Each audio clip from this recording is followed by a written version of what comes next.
Hi all, ഞാൻ Alex Mathew, your hearing specialist from ശ്രവണ. ഞാനിന്ന് നമ്മുടെ ചെവിയുടെ 5 സൂപ്പർ പവേഴ്സിനെ കുറിച്ച് പറയുന്നത്. നമ്മുടെ ചെവിക്കുള്ള 5 super powers. First power, frequency range. 20 hertz തൊട്ട് 20,000 ഹേർട്സ് വരെയാണ് നമ്മുടെ ചെവിയുടെ ഫ്രീക്വൻസി റേഞ്ച്. പക്ഷേ നമ്മൾ സംസാരിക്കുമ്പോൾ നമ്മൾ യൂസ് ചെയ്യുന്ന ഹേർട്സ് 250 ഹേർട്സ് തൊട്ട് ഒരു 8 കിലോ ഹേർട്സ് വരെ ഉള്ള ആ ഭാഗം മാത്രമേ നമ്മൾ യൂസ് ചെയ്യാറുള്ളൂ. ബാക്കിയൊന്നും നമ്മൾ യൂസ് ചെയ്യാറില്ല. അത് എന്തിനാണ് ആ ഫ്രീക്വൻസി എന്നറിയോ?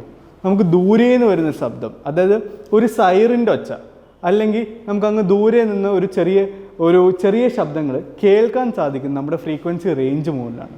അത് ഹ്യൂമൻസിൻ്റെ ഒരു വലിയ സൂപ്പർ പവറാണ്. കേൾവിയുടെ ഒരു വലിയ ഭാഗമാണ് ഈ ഫ്രീക്വൻസി റേഞ്ച്.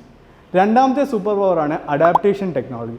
അഡാപ്റ്റേഷൻ എന്ന് പറയുന്നത്, നമുക്ക് ഒരു റൂമിലിരിക്കുമ്പോൾ, നമ്മളുടെ റൂമിൽ ചിലപ്പോൾ ഫാൻ ഉണ്ടാവാം, നമ്മളുടെ റൂമിൽ ഇപ്പോൾ ഫ്രിഡ്ജ് ഉണ്ടാവാം. അപ്പോൾ അതിൻ്റെ എല്ലാം ശബ്ദങ്ങൾ നമ്മൾ കേട്ടോണ്ടായിരിക്കുന്നത്.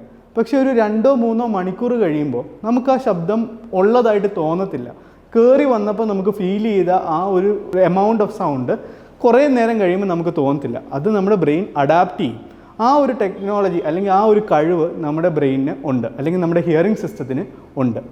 മൂന്നാമത്തേത് ലോക്കലൈസേഷൻ. ലോക്കലൈസേഷൻ എന്ന് പറഞ്ഞാൽ ഏത് ഡയറക്ഷനിൽ നിന്നാണ് സൗണ്ട് വരുന്നത് എന്ന് നമ്മുടെ ചെവിക്കോ നമ്മുടെ ബ്രെയിനും വ്യക്തമായിട്ടറിയാം.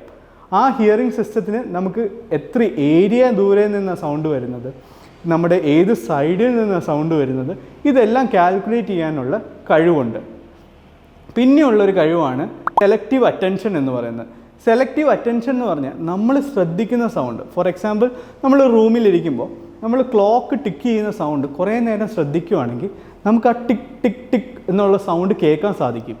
അതെത്ര സൗണ്ട് ഉണ്ടെങ്കിലും നമുക്ക് ആ സൗണ്ട് കേൾക്കാൻ സാധിക്കും. അല്ലെങ്കിൽ നമ്മളൊരു മ്യൂസിക് കോൺസേർട്ടിന് പോകുമ്പോൾ നമുക്ക് പല ഇൻസ്ട്രുമെൻറ്റിൻ്റെ ഇടയിൽ നിന്ന്, ഒരു മ്യൂസിക് കോൺസേർട്ടിൻ്റെ പല ഇൻസ്ട്രുമെൻറ്റിൻ്റെ ഇടയിൽ നിന്ന് ഒരു particular instrument, may be drums അല്ലെങ്കിൽ ഒരു വയലിൻ, ഇത് മാത്രമായിട്ട് നമുക്ക് ശ്രദ്ധിക്കാനും ആസ്വദിക്കാനും ഉള്ള കഴിവ് നമുക്കുണ്ട്.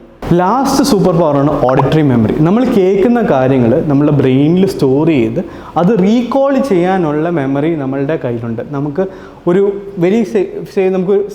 ഒരു അയ്യോ എന്നൊരു ശബ്ദം കേട്ടാൽ അതൊരു പ്രോബ്ലം ആണെന്നും അല്ലെങ്കിൽ അതൊരു ഒരു അലേർട്ട് ആണെന്നും നമ്മുടെ ബ്രെയിൻ അറിയാം. അത് ഇമീഡിയറ്റ്ലി റെസ്പോണ്ട് ചെയ്യാനുള്ള കഴിവ് നമ്മുടെ ബ്രെയിനും നമ്മുടെ ഹിയറിംഗ് സിസ്റ്റത്തിനും ഉണ്ട്. നമുക്ക് കേൾവിക്കുറവ് വരുമ്പോൾ ഈ പറഞ്ഞ എല്ലാ സൂപ്പർ പവേഴ്സും നമുക്ക് അഫക്റ്റ് ആവും. നമുക്ക് ഓരോ കാര്യങ്ങളും നമുക്ക് നഷ്ടപ്പെട്ടതായിട്ടും നമ്മളുടെ സ്പീഡ് കുറയുന്നതായിട്ടും നമുക്ക് അനുഭവപ്പെടാൻ തുടങ്ങും.